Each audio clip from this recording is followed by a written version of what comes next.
Hi, everybody. Welcome to the first episode of In Xochitl In Cuicatl. My name is Andrea Martinez, My name is Andrea Celeste. and we have started this podcast. In Xochitl In Cuicatl means in English in flower and in song, which is reference to poetic thinking, um, where our plan is to use poetic thinking to give a broader and deeper understanding of reality. Yes, In Xochitl In Cuicatl comes from the ancient Mexican poets, and we think it's a good name to bring to the table and take up some space in order to analyze social phenomenon. We will be drawing from psychology, philosophy, mythology, history of religion, and your regular pop culture reference to do so. Um, well, Andrea and I have more than our names in common as well. We are both psychology majors. And Andreita, what about We're what both about you? psychology graduates and teachers. Graduates, And yes, and teachers. teachers. Andrea and I go, well, we also share the name. Andrea and I go way back. And we met in high school in Mexico City. Andrea still is in Mexico City, but I am in Dublin. So we are doing a bit of a transatlantic podcast because that's has been one of the doors that became painfully obvious through the pandemic, all the things that are possible through online platforms. And however, although we have some things in common, we also have different things that will hopefully enrich our dialogue. I have a PhD in philosophy. I did my PhD on phenomenology of migration, in particular, looking at the work of the rather controversial figure Martin Heidegger. I am interested in other issues such as sexuality, comparative philosophy, and what the Republicans and the Democrats are up to. And Andrea, what about you? Well, so I'm a graduate. Right? I'm sorry. I have to apologize for all the native English speakers or that are more fluent than I as an English second language, because I haven't done this in a while. So I am rusty with my terms. So I just said major, and apparently it's my graduate. So I did that for my graduate psychology. And then I moved to the world of my dreams as a child, which is drama. Um, 10 years ago, I started my second graduate degree in acting. And now I teach history of drama and the genealogy of the performer. And I work in a school. I've been doing that for the past 4 or 5 years. And well, yeah, for as obvious as it is, yes, the pandemic brought us together to do this. We started talking about our regular lives and the horrors of our daily lives, and then we started talking about more serious stuff, and we decided, hey, well, maybe we should throw this bottle with a little message on it. So that's one of the reasons Andrea and I are joined by our fascination and also our horror at witnessing human experience. So the pandemic definitely brought us together. And while we were talking, we realized that there was something missing in the public discourse, or in the mainstream public discourse, not just politically, but in terms of social analysis, social theory. And we felt that there was a polarity or a polarization where there is little room for critical thinking. And so, as Andrea said initially, we wanted to take some space, hopefully offering a different view not trying to fall either, within the woke people or the social justice warriors, or all this terminology that we've come up Yes, this with. identity politics, what the Identity so-called politics. identity politics. Yes. We want to hopefully bring an alternative view, because, well, as we're both Mexicans, both women, and that was the other Yeah, thing that thing in common. Yes. is also missing. Yes. We both really like comedy and political commentary, and we also wanted to add not so much to political commentary, but just to social analysis in general. But there is a lack of female Latin American voices out there, so hopefully. Yes, and or what we also felt is that unless women are talking about feminism and gender issues, that's again we are segregated to certain topics. For some Yes. reason, there If is you're not raising the flag or taking a stance against something, then you're not doing nothing. yes. So And that's part of it as well. I mean, we will touch some of those subjects as well, but those are in our own personal research also, but it's not everything. And basically what we were, as we talked in these daily talks or weekly talks, it was like, well, the main thing that we're missing is that we are all bounded by something, and this is pure physical truth according to science, and we constantly forget how we relate to one another, not only in a human level but in a whole, well, I would in a actually disagree with this first agreement. I don't know if well, I mean, I guess you could say that we're bounded by a pure physical truth, but at the same time, um, and this comes maybe from my philosophy background, we're bounded more by the nothingness and the staring at the void that has become so, or maybe that is the pure physical truth of it all, that we well, it stare at depends because uncertainty together. when when you put it how you phrase it right now is like from the human perspective, and which, yes, as humanity we are just staring at the abyss, and we should, be in awe and hold hands staring at this nothingness. But what I also mean is like it's the truth that we are genetically 3% apart from a fly.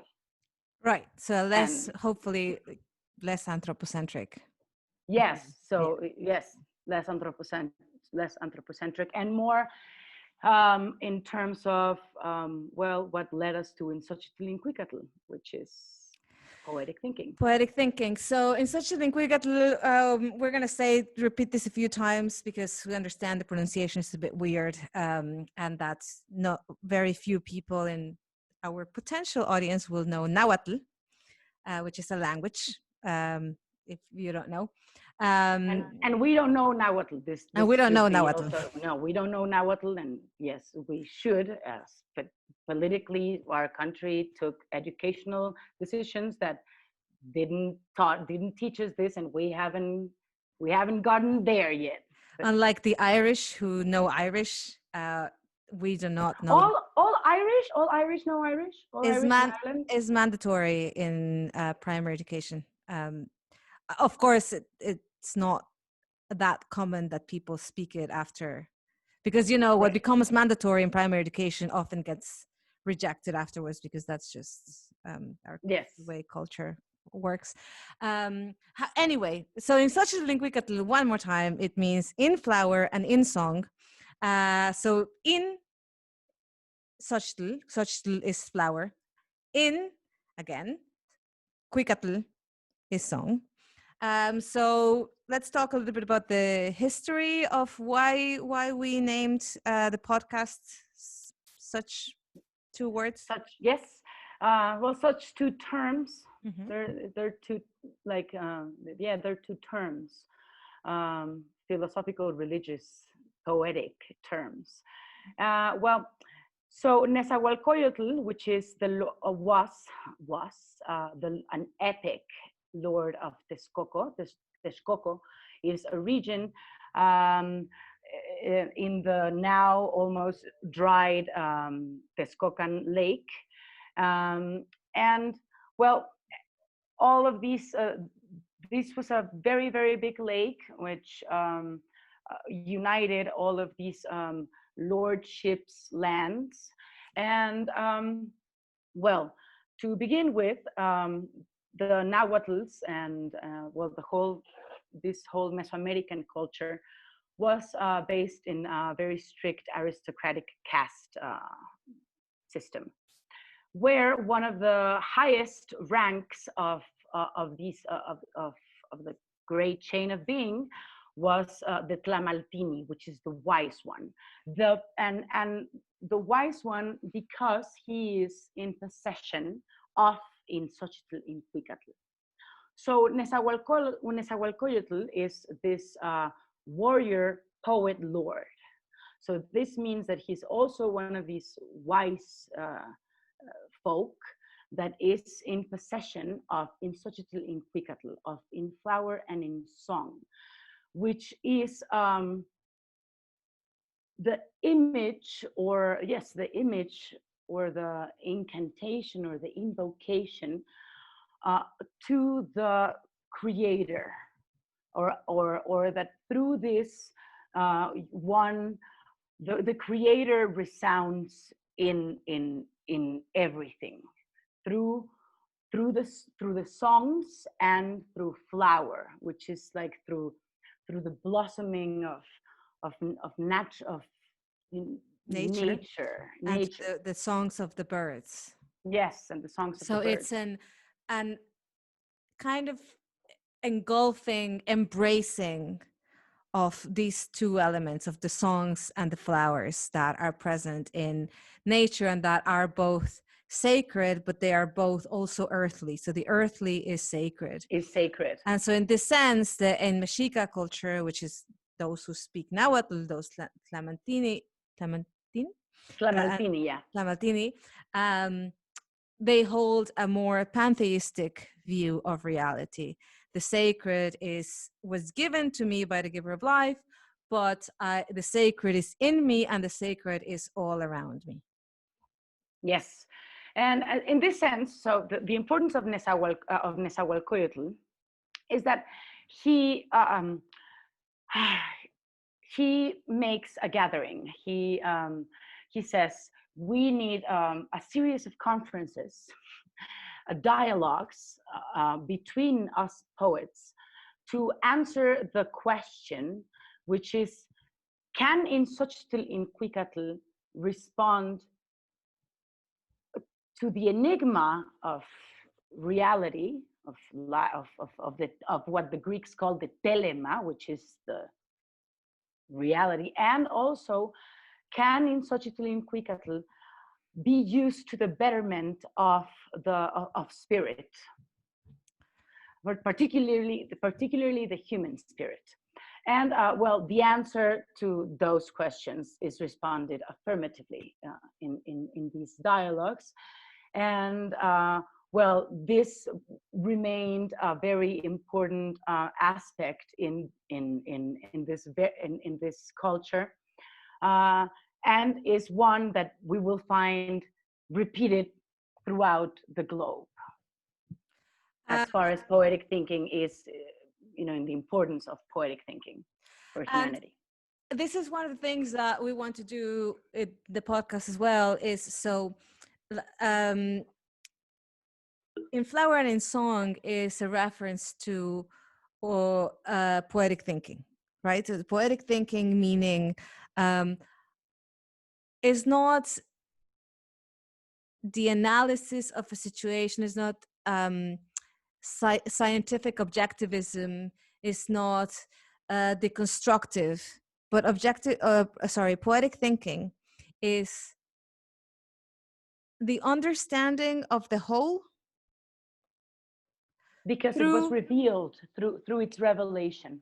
through the revelation of it, through poetry, through song, and also um,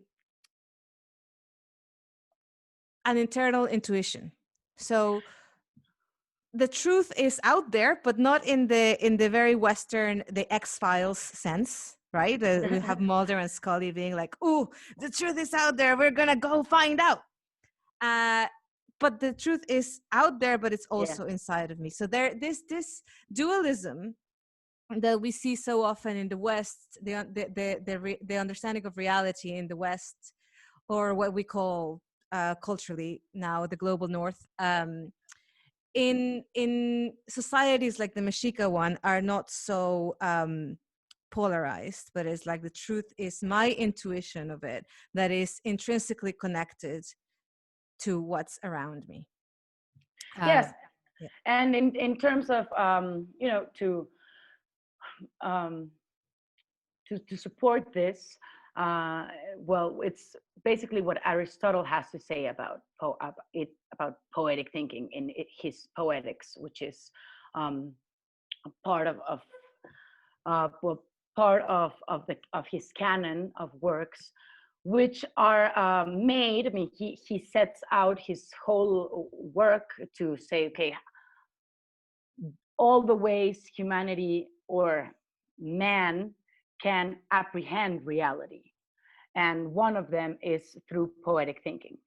And what this means is that through something outside of me, it's something else is revealed. Not that is has to do with what the thing maybe means or is, and its relation to reality, but also it will tell me more about myself and the otherness. um And I that's mean, Yes, sorry. So please. these elements, right? So when I draw a comparison between the West and the Mexica culture, it's not like these elements are absent in certain cultures, like the element of truth or the element of poetry. Of course not. Just like Andrea was saying, poetic thinking or poetry for Aristotle means certain things. It's just kind of the understanding of it to the Mexicas and the understanding of it to the Greeks, they differ a little bit or a lot depending on which concept we're talking about. Um, And which Greek you're talking about? exactly. Exactly. At what but point? in principle, or in its origin, I would say that both Greeks, which is the origin of Western thought, and Mexica culture. I would only add that in terms of, precisely in terms of poetic thinking, that is where all humanity is bound by the same concept, or a very Understanding. understanding, yes, a very similar understanding of what poetic thinking is, which is, I see you, and I understand the universe. I see you, and God is revealed to me in more poetic way. This is very blunt, but this is part of it. This is part of it, and this is what, from Greeks to Mexicans to Polynesians to Pocahontas. Um, and why do you bring up Pocahontas for Well, poetic because thinking and well, pantheism? well, it's not a just way that I bring Pocahontas, because I'm bringing the Pocahontas that's being brought to the table is Disney's Pocahontas, not the actual Sure, but historical. that's the one But that we yeah, most that's the know. one that we know, and this is another thing, because the cultural industry that well wants to is set in very capitalistic terms, need us to produce, need us to believe in certain um, frames of ideals, knows that poetic thing, knows the power of poetry and of poetic Of thinking. course.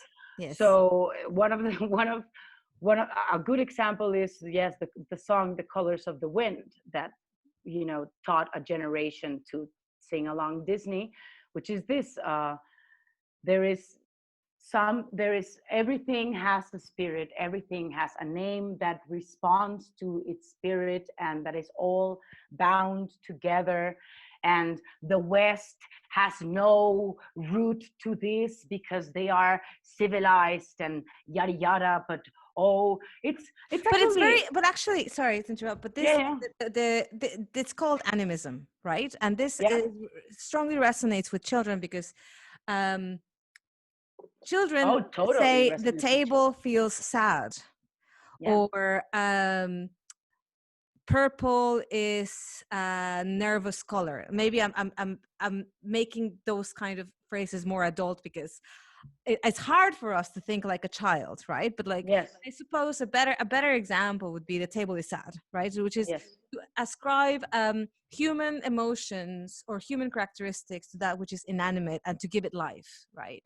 And so of course, very very well done in Pocahontas is to use this type of thought and to appeal to children and for them to make a successful movie. But this type, I mean, the animistic kind of thought, it, of course, comes from metaphorical thinking.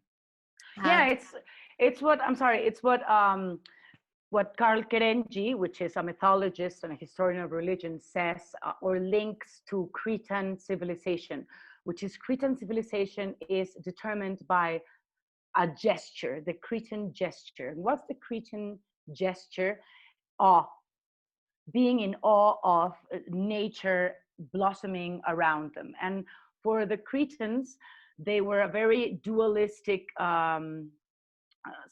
culture that had these two very important gods, which one is Dionysus and the other is Ariadna, who was the lady of the labyrinth. And how Dionysus represents the Zoe, which is one of the Greek terms for life. Zoe, and it's for Sue in English. You know, Sue and zoology comes from this Greek word, which is just life, life that brings life and will never end life. Even if it destroys itself, it will just blossom because of this destruction, you know. And on the other hand, and they're married, you have Ariadna, which she is the lady that animates.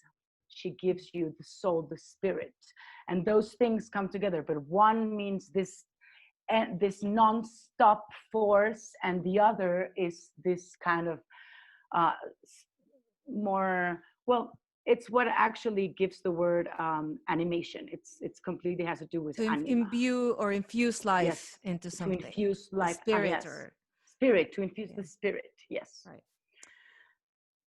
To close with the Cretans, they are a very good example of this prehistorical thought, where where the human, the anthropos, is not yet in the complete center, but is one with the whole cosmic situation.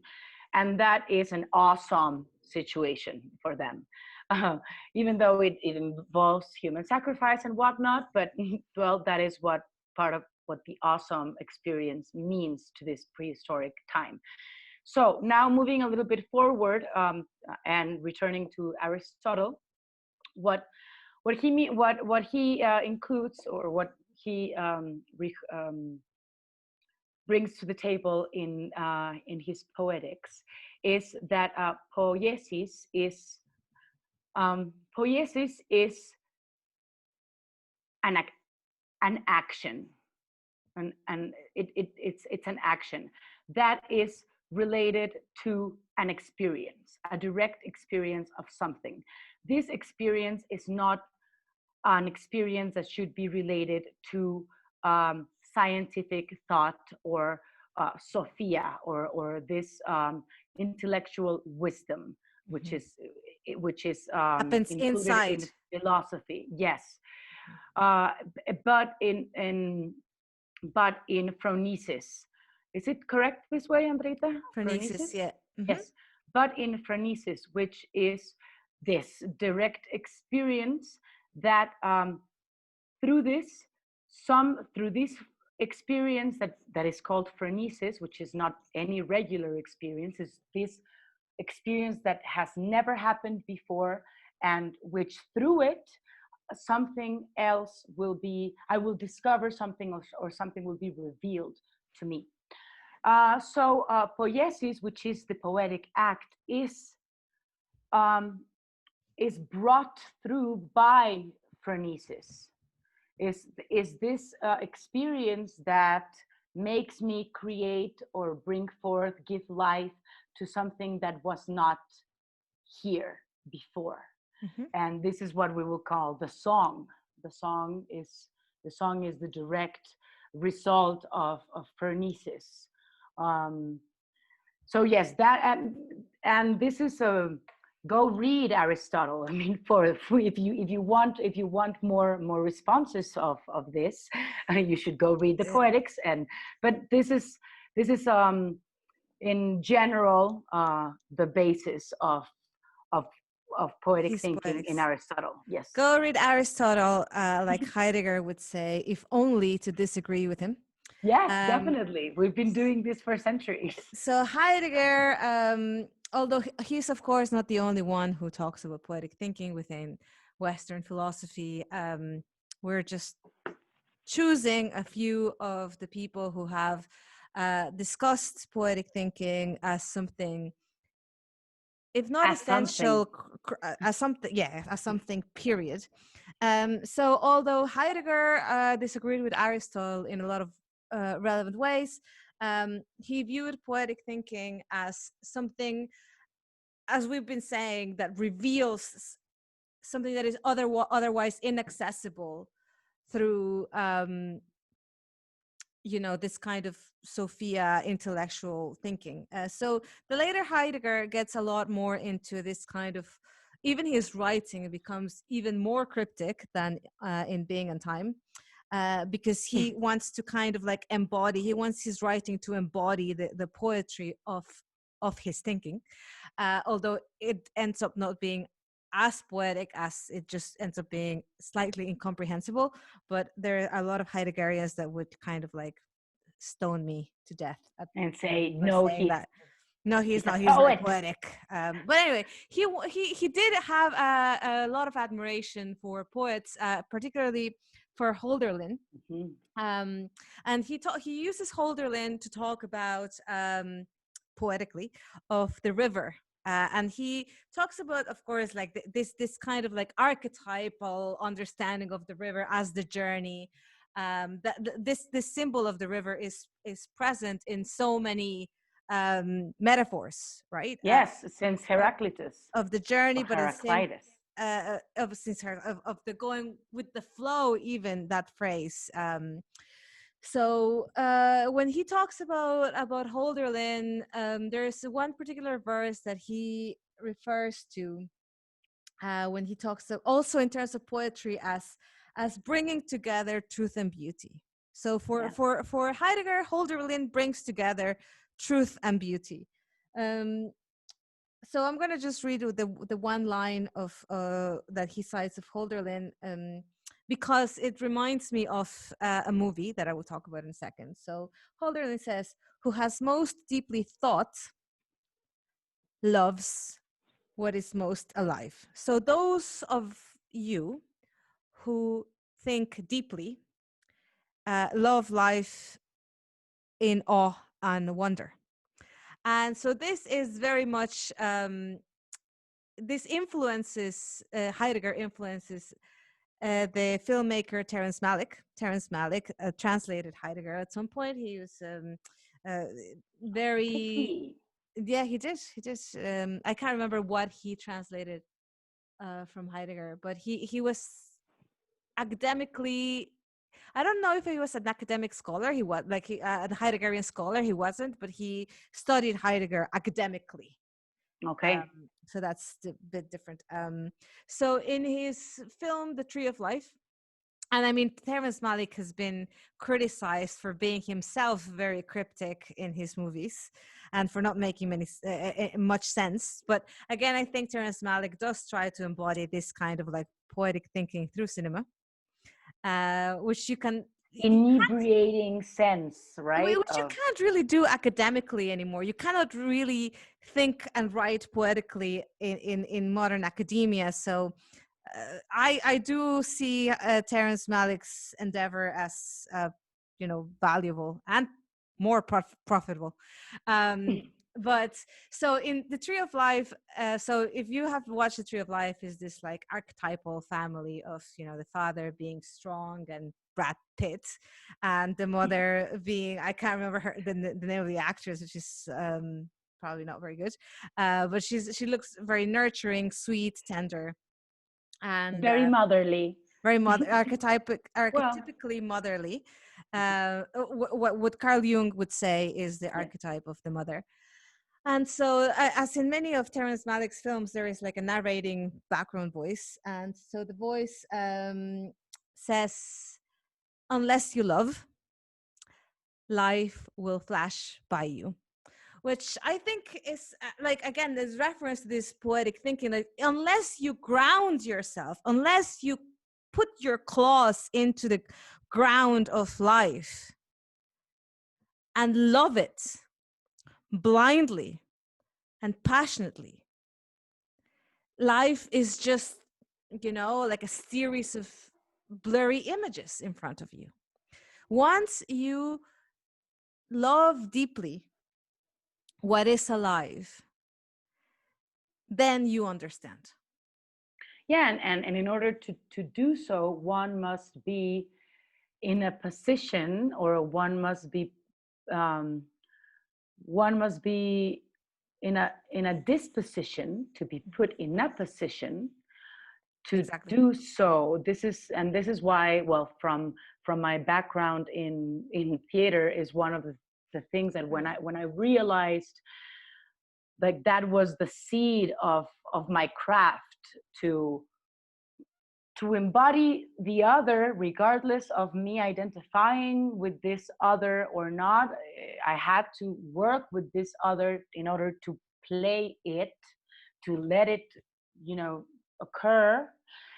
And well, it's and I allow this to happen because I want you to see this, and maybe by seeing this, you will experience something, and something will be revealed, and Exactly. Alithea will occur. And we haven't, I will just want to do a little note that for those of you that are scholars in these subjects, that we didn't go deep into the differences, or why Aristotle differences mythos and logos, and how Heidegger treats mythos and logos as This the is same together. But that's one of the reasons why we read Aristotle to debunk him, And almost. yeah, because the point also is, I mean, we can delve into the myths and logos and all that, but I But think let's it's not. easier to exemplify Yes. through, like the Tree of Life or Through Pocahontas, poetry, through the actual work, through the because it's. I'm just going to say one more thing about the Tree of Life, because I think it's exactly that. So the movie, of course, is about like this kind of like inherent suffering and passion of that life which is loved deeply, right? But the Tree of Life in itself, and Terrence Malick, of course, does this very consciously, is a common symbol across cultures. One of them, Mexico. The trees of life in Mexico are handcrafts made out of clay from the region of Metepec in Estado de Mexico, in the center of the country. And in those trees of life, you can find skulls, because, of course, death is the most central aspect that defines life, very Heideggerian of being towards death. But also, you find birds in those trees, yeah. and you find flowers. So you find the flowers and the songs in those birds, but also the tree of And the life, determination of death, which is that definitely, crosses like yes, us. through everything, right? Yeah. And also the tree of life is a symbol in Celtic culture. When you Yeah. see tourists coming here, they often get a tattoo or a pendant of the tree of life. And so this kind of symbolic references, like there's two psychologists that have already talked about this extensively in um, their book Metaphors We Live By, is Lakoff and Johnson. And they say, just like we talked about Pocahontas and the Tree of Life, that metaphors are, and this kind of metaphorical thinking are intrinsic to thoughts. It's not Hmm. we think, therefore we create metaphors, but we create metaphors and we think simultaneously. Yeah. So those metaphors are already part of our daily language. Like, for example, he's very high in spirits, or he feels down, or he's in a downward spiral, Yeah, the or symbolism of language is, he's climbing up the ladder, or he feels yeah. blue, or she feels blue, or Or any just the one I've been repeating forever, which is the bringing stuff to the table. yeah, That is exactly. that is It's one a of the, metaphor. yeah, It's it's a all metaphor. metaphor. So what Lakoff and Johnson say from the psychology side of uh, the table, and very similar to Heidegger, is that once you realize that our thinking is metaphorical, then something new is revealed. Because what is Yeah. revealed is that there is nothing behind the metaphor. Um, there is no objective truth behind the metaphor. There is only the metaphor. Yeah, and in that sense, well, the image of the tree of life that you just gave from Metepec to the Sephiroth and the alchemic tree of life, or what have you, and you can actually stretch that out even to the rhizomatic image that Deleuze and his thought or his discourse um, alludes to, which is okay. So we've been thinking about trees, but what about we think of rhizomatic stuff, which is it's and what that image, what that metaphor brings to the table. It's on this sort of same idea that from this everything occurs, Right. which is the tree of life is like death, and then the birds, and then the flowers, and then everything. And in that sense, I would want to add, well, for one, the rhizomatic image, which Mm-hmm.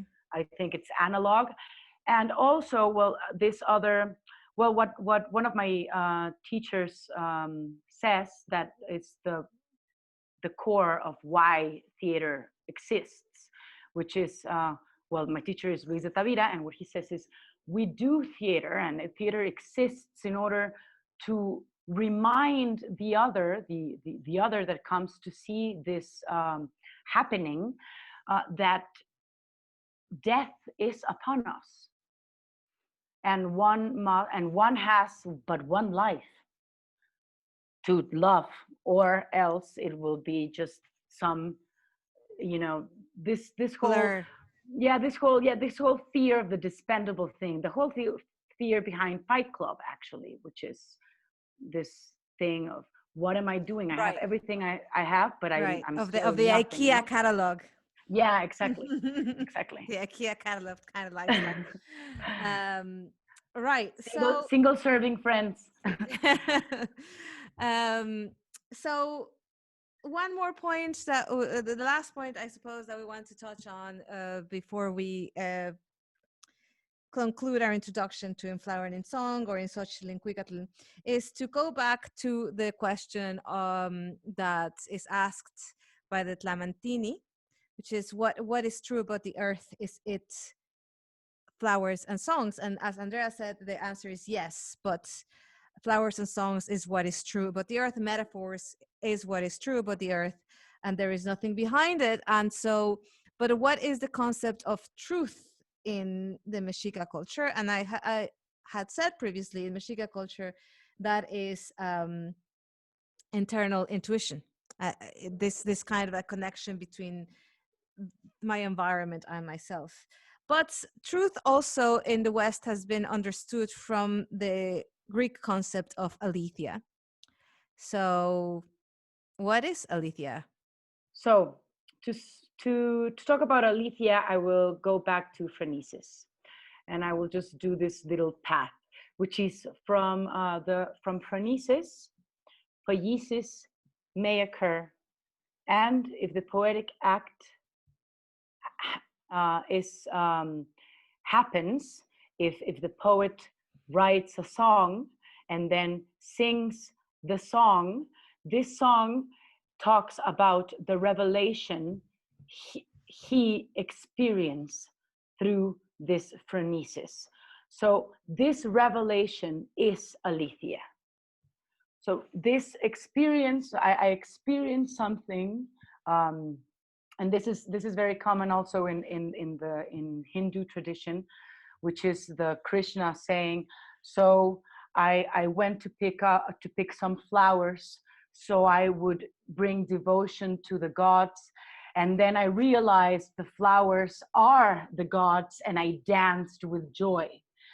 And then this unravels until he realizes he is also God himself, and this revelation brings him huge joy, and he will sing this to others, because if more people get in touch with this experience and experience this revelation, a sort of ethics will also spring, and we will be in relation with the other in a very different manner than perhaps to say we are in this capitalistic world. Well, that is the thing, right? Like, I mean, the other has become the central concept in so many theoretical kind of social discourses. But just going back to this, I'll go back to the other and the connecting with the other. But Heidegger also retakes this concept of Alethea from the Greeks and says, okay, yes, Alethea is an unconcealing, is a revelation of something that lied hidden, but even when something is unconcealed, the unconcealing of something necessarily implies the concealing of something else. So that is the part that for him is missing in the concept of truth, or in the concept of Alethea, which is, once you know, again, in this resembles the Socratic "I only know that I know nothing," which is filled with pride.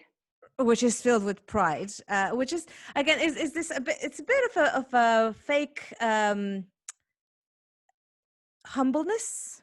Yeah. It's like, I just know that I don't know. And so Heidegger, in a similar way, I suppose, says, well, but maybe even more convinced of how humble he is.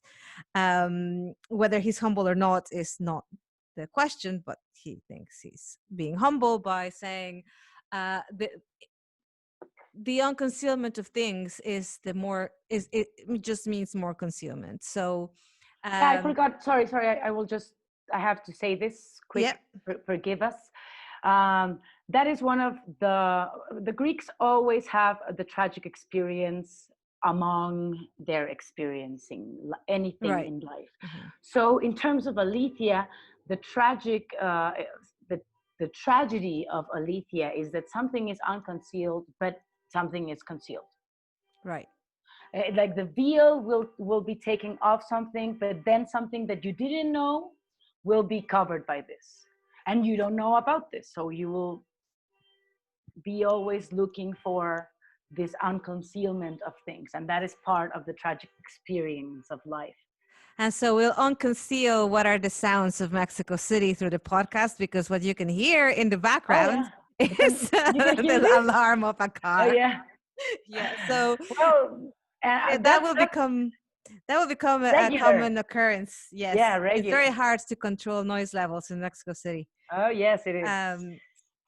So anyway, for Heidegger, poetry is the unconcealment of things, and he sees, and this is what I'm trying to get at, that poetry within language, or poetry not only as an experience, but as language as part of that experience, is projection. Through poetry, I throw myself outwardly Outwardly. in order to unconceal, to understand towards the other, to establish or to reconnect with that poetic experience. Which is the creator, according to the Tlamaltini. The truth Exactly, about the earth. to reconnect to the sacred. For Heidegger is, and again, if you like Terence Malick and you think about his films, you'll see that connection. There's always the connection with the earth, and even in the Tree of Life, there is like the scene of the dinosaurs, which people get really confused by, and they're like, oh, this is not great. It's all downhill from here. But I think maybe. Justifying Terence Malick, I think kind of there the reference is the distinction between earth and world in Heidegger, which again is this throwness. Human beings live in the world, and the earth is kind of what remains unconcealed. Sorry, what remains concealed, right? The earth is the more raw, and so that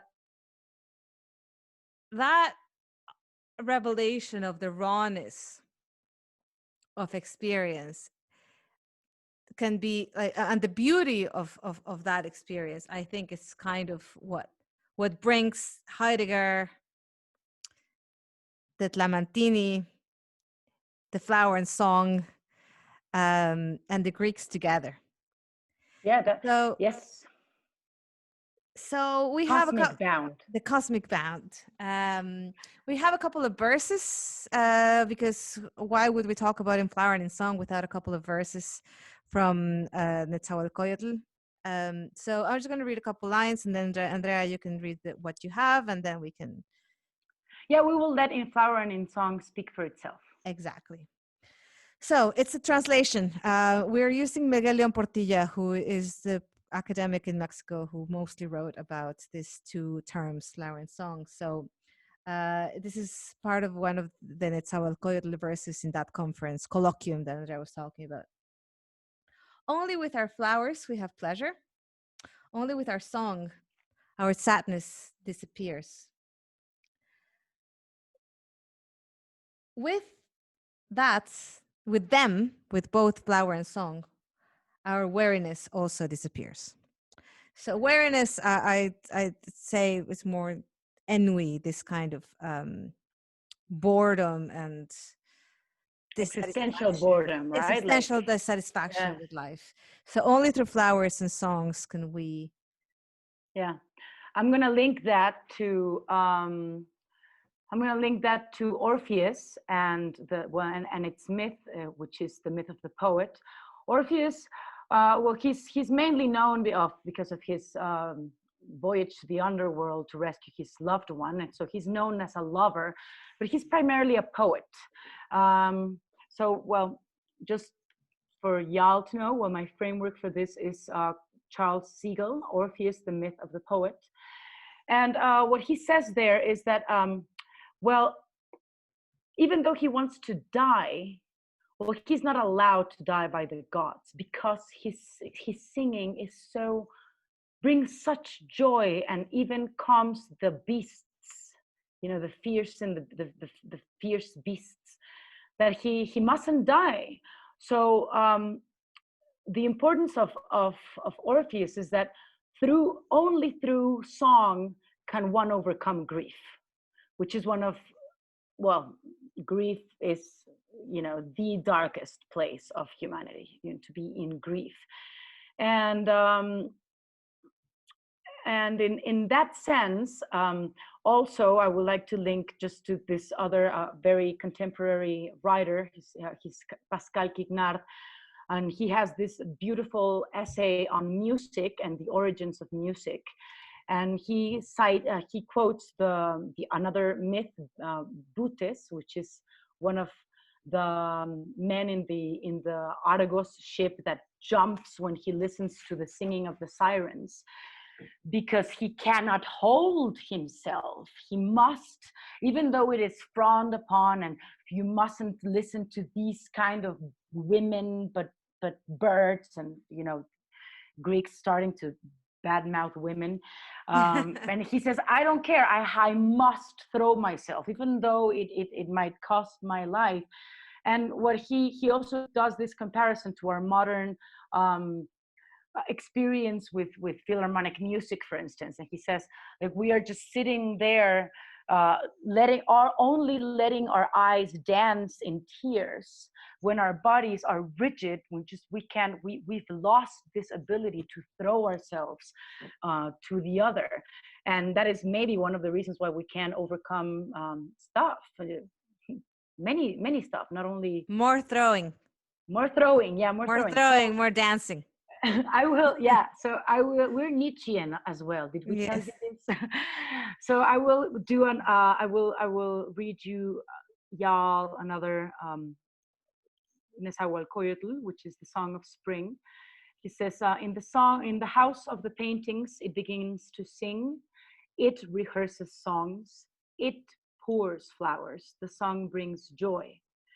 Around the flowers sings the beautiful pheasant. Its song unravels the depth of water. To them, various red birds respond. The beautiful red bird beautifully sings. You are the singer in the house of spring. You bring joy to the peoples. So what I like about this one also is that it very clearly um, shows how to the first poets, singing is, well, poetry is linked to singing and to dancing. So this was very interesting, because when the Spaniards asked the Tlamaltini to do the translations of their codex, or of the murals, of the poetic murals, they had a hard time doing it, because the ideograms not only mean a word, but they mean maybe a movement as Mhm. well. It's just, and we will find, or one will find this also in ancient Greek, where certain words also mean certain movements, or imply very specific actions, that if you, like hilarious, like if you laugh hilariously, it means you will become deranged. Right. Well, and I would say that if there, well, that is what's missing in Heidegger's poetic thinking. I mean, Heidegger can be criticized for a variety of angles, but I'll just say that the poetic thinking that Heidegger is talking about is not embodied. Mm. Um, and that I think the flower and the song and the dancing, this embodiment of that experience, is part of what is so Nietzschean and valuable. Yeah, and And and oh, and although Heidegger does talk about the throwing of that movement of throwing yourself out there, there is no such experience, kind of like that. We'll talk more about this in the next episode, but of trance, of the trance of the song and the dancing together. yes, there is no intoxication of the body through the song, Right. or other things. So But that, yeah, go I on. will only want to make another note, or fun fact, which is, that is one, this need of embodiment from the poet in order to sing its songs is one of the reasons, or one of the hypotheses why Homer doesn't go in extensively to write in the Iliad about women in a certain way, for instance. So he will not describe, and he will not go into the participation of the Amazons, All right. mainly because when the poet would sing about the things he would sing, he would become them. And he does not side with the barbaric Amazons, so he will not even mention them, because mentioning them will make him be one, and he will not. He will not allow himself.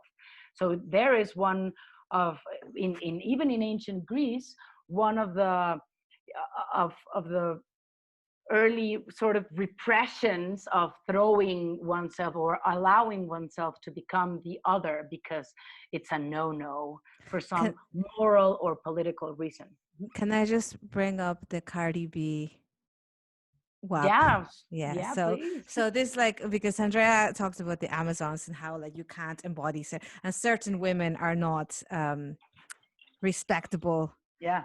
Um uh just if you have heard the new Cardi B and this other woman who's singing with her WAP, which stands for wet ass pussy.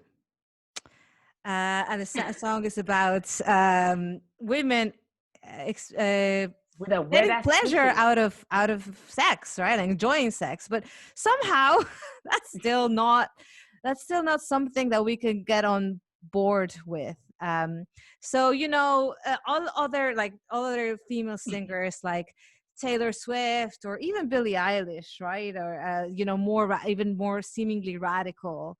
Um, who else do we have there? Of course, Beyonce. And, they're like taking stance against racism and against the Republicans and against body shaming. And yeah, well done. But then here comes Cardi B and says, hey, Wet ass pussy. I love having sex. And everybody's like, oh, no, can't do You that. can't do that. But Can't do that. you can make reference to sex all the time and make that a product. But and that's also what is very uncanny, because you can't say that Beyonce hasn't, you know, made some branding on the sexualization of herself, yet Right. she will not sing wet ass pussy. That's no, like that's too nasty. That's Yeah. just nasty. Anyway, so on our next episode, we'll talk more about the intoxication through dance and song. Um, How they are very linked in the how song and how the origin of song is completely linked to the mystic experience, and how mystical experience is linked to intoxication, this being through hunger or through drinking. or through It's not hunger. How do you say this? Through um, um, taking drugs. no. I mean, Like, oh, is hunger taking drugs? no. Fasting. Fasting. All right. Fasting. Okay, so that's it. Thank you for listening. We have an Instagram account and a YouTube account, and we Which are is in flower and in song in Xochitl In Cuicatl. thank you, thank Andrea you, Martinez, and Andrea Celeste, and we'll be doing this. hopefully for much longer. Thank you. Bye bye.